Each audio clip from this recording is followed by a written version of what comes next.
Hello అండి. ఈరోజైతే నేను చికెన్ పికిల్ ఎలా రెడీ చేసుకోవాలో చెప్తానండి. ఇప్పుడు నేను వచ్చేసి 2 కేజీస్ చికెన్ పికిల్ అయితే తయారు చేస్తున్నాను. నాకు 2 కేజీస్ ఆర్డర్ అయితే వచ్చింది. మనమైతే చికెన్‌ని నీట్‌గా వాష్ చేసుకోవాలండి. చిన్నగా కట్ చేపించుకోవాలి. నీట్‌గా వాష్ చేసుకున్న తర్వాత దానిలో కొంచెం పసుపు, ఉప్పు అండ్ అల్లం వెల్లుల్లి పేస్ట్ వేసి ఒక కడాయిలో అయితే పొయ్యి మీదనైతే వేడి చేసుకోవాలండి. వాటర్ అంతా ఇంకిపోయే వరకి ఉడికించుకోవాలి.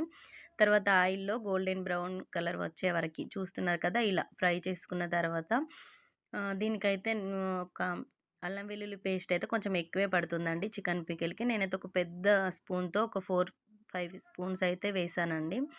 అట్లాగే ఇప్పుడు పెద్ద గ్లాస్ చూసారు గదా!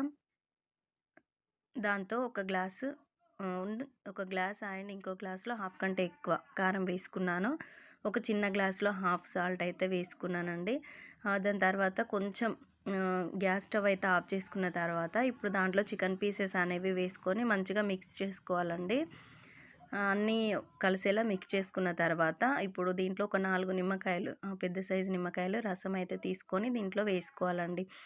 అట్లాగే కొంచెం గరం మసాలా ఒక half spoon garam masala and chicken masala ఒక స్పూన్ అయితే వేసుకున్నాను. ఆ క్లిప్ అయితే మిస్ అయినట్టుందండి. ఇట్లా వేసుకున్న తర్వాత ఒక 1 డే లేదా 2 డేస్ ఊరనిచ్చిన తర్వాత తింటే పికిల్ అయితే చాలా టేస్టీగా ఉంటుందండి. ఒకసారి మీరు ట్రై చేసి ఎలా ఉందనేది కామెంట్ సెక్షన్‌లో తెలియజేయండి. మన చికెన్ పీస్‌ని నొక్కినప్పుడు ఇలా విడిపోవాలి. ఎక్కువగా ఫ్రై చేసుకుంటే రాళ్ళలాగా అయిపోతుందండి chicken. Thank you for watching.